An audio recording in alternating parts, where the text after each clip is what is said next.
Hi, everybody. Welcome to Hoopie High Performance channel. I'm Kate, and this is Cody.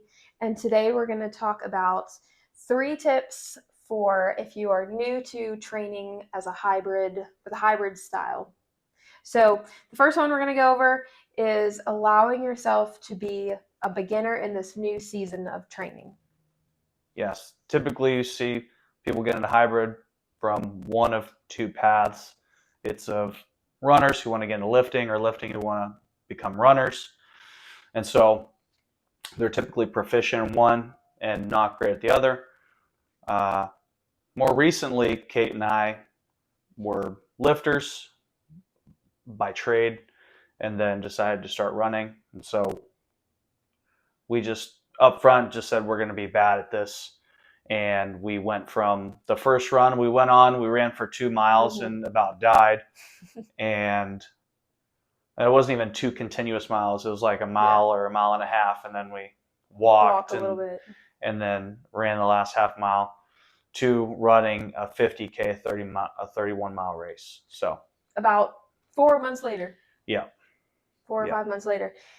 Yeah. So it was just a Friday. Cody asked if we would want to go for a run after work. We met at the park. We did 2 loops. We didn't even track the mileage, but we figured out what it was later. But we did 2 loops around the lake. Said we wanted to walk a little, walked some, and then finished that loop. And later found out it was about 2 miles. But we were not good at it, and we expected it to be hard and challenging at a smaller pace or a smaller distance. But going into it, expecting that, whether you are a runner going into lifting new or lifting going into running new, but not getting caught looking at where other people are further down the road of that being their style or they've trained that way for a while, but having grace to expect yourself to be bad at it when you start and progressing the same way that you did progress in the style you are familiar with. Yep. Anything else with that? Nope, bang on. Okay. Yep, that's it. Number 2, structure your week. Now that you have 2 things you're combining, structure your training week in a way that is sustainable for that split now that's new. Yeah, so my biggest piece of advice in this is that your hard runs and your hard lower body lifts are separated by 2 to 3 days. They're far apart in a week. So upper body lifts you can get away with having on the same day as a hard run, but typically hard lifting days and hard running days are going to be far apart. So that means that easy runs are paired with hard lifts and easy lifts are paired with hard runs so that they're not all on the same day, because what you don't want to have happen is that your output on your lifts is not compromised because of the running, and your outputs on the run are not compromised because of the lifting.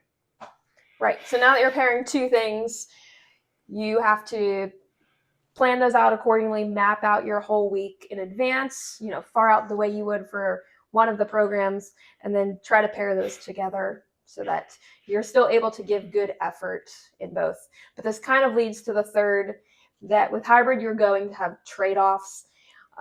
It's going to be a sliding scale of one performing very well while you're continuing the other, but it's maybe scaled back a little bit, always having a priority of if you are going into a meet or if you are going into a race, that will take precedence. And then maybe vice versa as seasons go on, unless you're looking at this more of a general fitness style of training.